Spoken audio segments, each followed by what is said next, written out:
Now here we are going to discuss about basic types of belt conveyor. We have already seen it.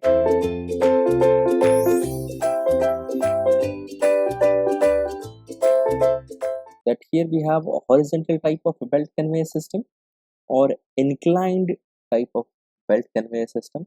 So these are two basic types of belt conveyor system that we commonly use. Now, as you have already seen that it can be used in combinations also. It is used in terms of a combinations also. So here there are two types of it. Now here we have inclined and the horizontal conveyor system. Now how it is that? Now as you can see in this example that here we are going to put the material, and from the chute it is going to be moved on the horizontal conveyor, so that is this. So in this case here, the horizontal conveyor, it is moved in this direction, that is towards the left hand side.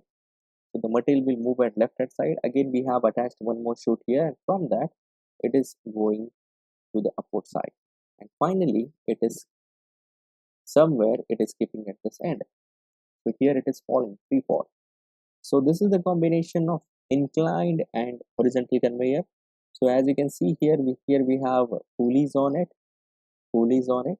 Similarly here the small part, it is troughing idlers, and at the end we have these return idlers.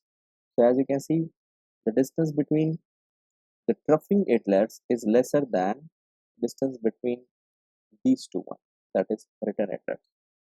We have already discussed uh, about why the distance is